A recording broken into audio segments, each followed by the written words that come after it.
À la une de cette édition d'information, un seul titre, 44e édition de la fête de l'unité nationale, le chef de l'État Paul Biya préside la cérémonie au boulevard du 20 mai à Yaoundé. L'événement, placé sous le thème « Forces de défense et forces vives de la nation », ensemble pour la lutte contre le terrorisme, la préservation de la paix et de l'intégrité territoriale, intervient au moment où les autorités locales, tout en se félicitant des victoires éclatantes enregistrées sur le terrain contre le mouvement djihadiste, continue d'en appeler à la collaboration des comités de vigilance afin d'anéantir les projets terroristes contre le Cameroun en particulier, les pays du bassin du lac Tchad en général. Cet unique titre et bien d'autres sujets sont à suivre dans cette édition d'information grand format sur la chaîne de toute l'actualité mondiale en continu.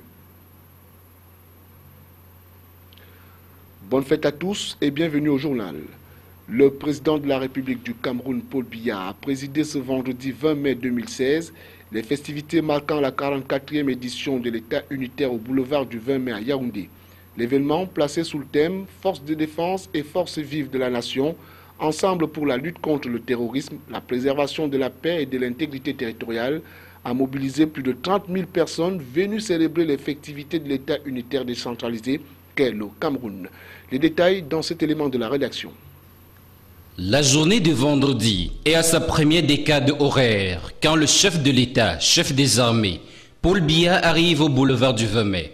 Il est accueilli par le ministre délégué à la présidence chargé de la défense, Joseph Betty Assomo. Après l'exécution de l'hymne national et la revue des troupes, le chef de l'État prend place à la tribune présidentielle. Le défilé aérien ouvre alors la grande parade.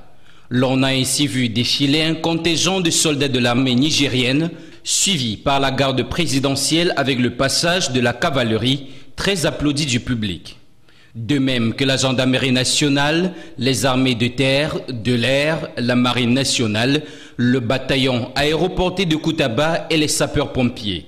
En outre, le bataillon d'intervention rapide et la séquence motorisée ont été ovationnés par le public. Les douanes, les anciens combattants, les gardiens de prison et la police n'ont pas été en reste.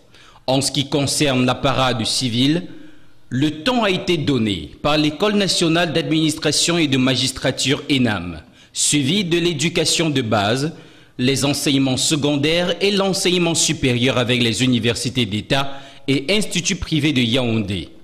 La grande parade s'est achevée avec le passage des partis politiques représentés au Parlement. La fin de ce défilé militaire et civil, de près de 3 heures d'horloge et qui a mobilisé plus de 30 000 personnes, va aussi marquer le départ du chef de l'État du boulevard du 20 mai. Cette célébration des 44 ans de l'État unitaire, placée sous le thème « Forces de défense et forces vives de la nation », ensemble pour la lutte contre le terrorisme, la préservation de la paix et de l'intégrité nationale, intervient en effet au moment où les autorités locales, tout en se félicitant des victoires éclatantes enregistrées sur le terrain contre le mouvement djihadiste, continuent d'en appeler à la collaboration des comités de vigilance afin d'anéantir les projets terroristes contre le Cameroun en particulier et les pays du bassin du lac Tchad en général. Douala a bel et bien célébré la 44e édition de la fête de l'unité. Sous la coordination de Samuel Dieudonné Ivara Diboa, gouverneur de la région du littoral, la vallée Besséké, au comble, a présenté une parade spectaculaire avec au passage le défilé militaire et civil. La cérémonie a servi de prétexte une fois de plus pour la décoration de 270 récipiendaires des médailles allant de l'ordre national de la valeur à l'ordre du mérite sportif. Colin Bekatal et Josué Ngongang. Chose promise, chose due. La place de la vallée Besséké à Douala a abrité ce 20 mai 2016 les festivités de la 44e édition de la fête de l'unité nationale. L'arrivée de Samuel Dieudonné Ivara Diboa, gouverneur de la région du littoral, a donné suite à l'ouverture des festivités. Enlevé des rideaux, l'on a procédé à la remise des trophées de l'unité, mais aussi à des décorations. Sous l'émerveillement d'un public venu nombreux et composé des autorités traditionnelles, civiles et religieuses, environ 270 récipiendaires ont été décorés aux différents ordres que sont Ordre national de la valeur, du mérite camerounais, du mérite agricole et du mérite sportif. Commandeurs, officiers et chevaliers ont reçu du gouverneur des précieux métaux. Pour les récipiendaires, c'est une joie énorme. Je pense que ce patriotisme-là, où tout le monde s'élève pour protéger notre pays, est très appréciable. À 10 heures précises, le défilé militaire entrait en scène. La gendarmerie nationale était la figure de proue des dizaines de carrés des troupes à pied de l'armée de terre avec toutes ses composantes. Pas acéré et réglé à 15 km/h, poitrine bombée et tête haute, le passage du bataillon d'intervention rapide était un véritable pôle d'attraction. Des troupes motorisées des armées marines et de l'administration pénitentiaire ont passé le témoin à la parade civile.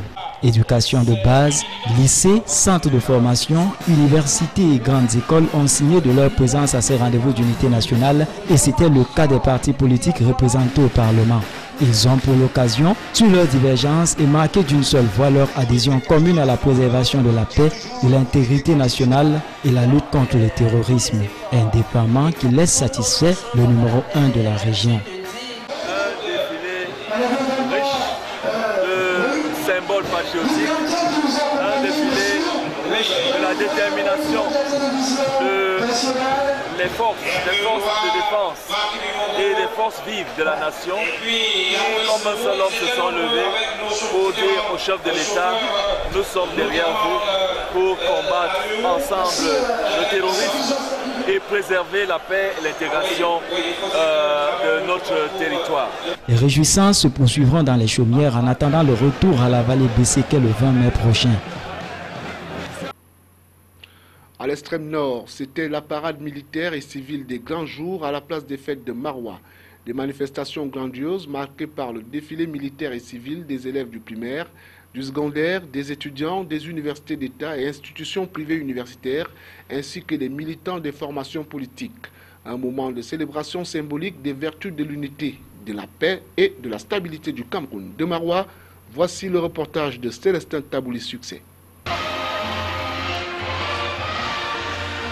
2 heures d'horloge, c'est le temps qu'aura duré le grand défilé militaire et civil marquant la célébration de la 44e édition de la fête nationale du Cameroun ce vendredi 20 mai à la place des fêtes de Maroua, précédée de la remise des distinctions aux récipiendaires. La cérémonie présidée par le gouverneur de la région de l'extrême nord, Midi Awabakari, a drainé un impressionnant gratin des personnalités administratives, politiques, religieuses et divers invités qui ont pris d'assaut les 3 tribunes de fortune. Le défilé militaire a donné à voir et à apprécier le sens de la discipline, de l'engagement, de l'honneur et de la fidélité aux institutions de la République de nos forces de défense et de la police ainsi que des forces paramilitaires telles que la douane et l'administration pénitentiaire. La grande parade militaire a connu cette année la participation de l'armée marine et de l'armée de l'air. Le défilé civil, quant à lui, s'est ouvert par un carré spécial des jeunes, médiateurs des volontaires du service, habillés aux couleurs de la nation. L'événement a donné lieu au passage d'ensembles dynamiques, accompagnés de symboles et de messages au profond. Les jeunes, à travers 21 écoles primaires, 14 établissements secondaires et 10 écoles de formation professionnelle, ont exprimé leur patriotisme et magnifié leur attachement à l'unité et à la paix si chère aux Camerounais à travers des chants patriotiques, des pancartes, des banderoles et des gestes pleins de symboles. Autre passage très ovationné, c'est bien celui de l'université de Maroua qui a démontré son attachement aux idéaux de la République. Les mouvements de jeunes, associations et les partis politiques ont également pris part au défilé. Le bouquet d'ouverture des partis politiques a joliment été présenté par le passage très applaudi du Rassemblement démocratique du peuple camerounais, parti au pouvoir.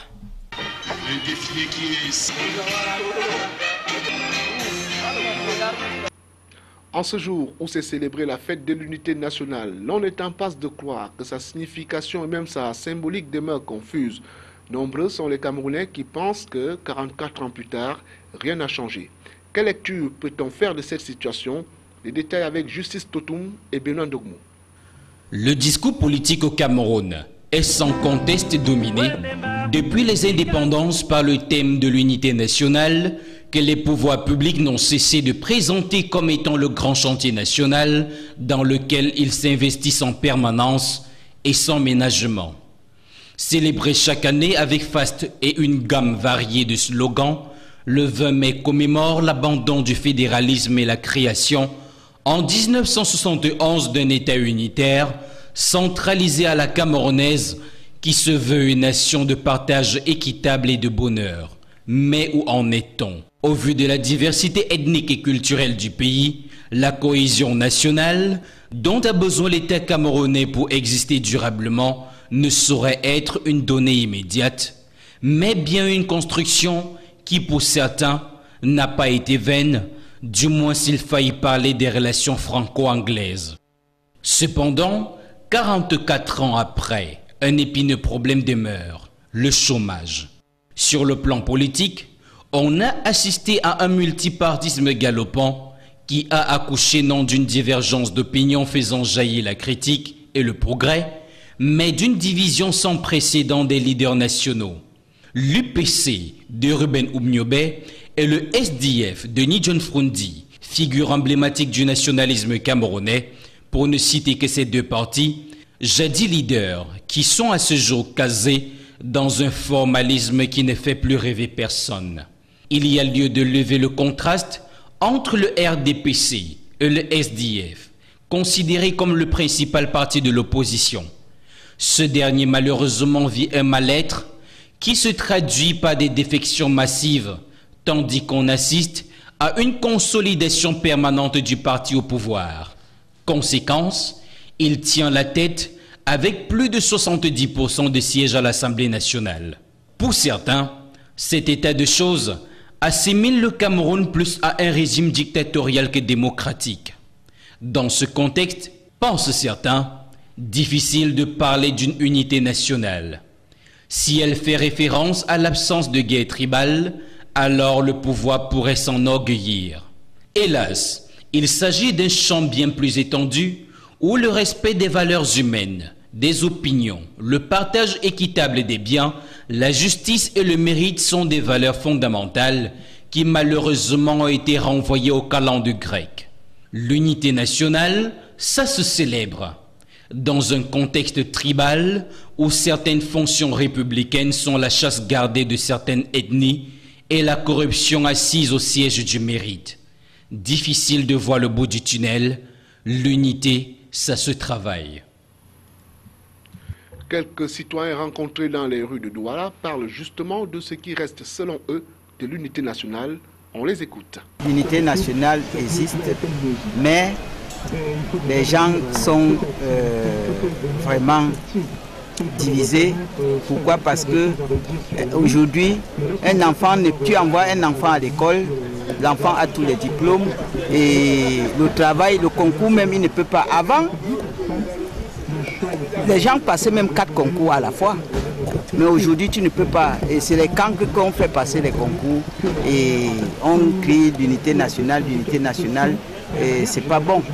Est-ce que je trouve que depuis 44 ans, les choses n'ont pas beaucoup évolué. Les choses n'ont pas beaucoup évolué parce qu'il y a beaucoup de chômage, il y a beaucoup de problèmes dans le pays. Les choses n'avancent pas. On doit être aussi bien dans sa peau. Si tout ce qui se passe au pays et que nous allons avoir nos biens et que c'est les Blancs qui vont venir porter tous les partis, ça ne servira à rien. Et on ne serait pas fiers de rester dans le pays auquel il n'y a rien. Je ne sais même pas ce que c'est que l'unité nationale.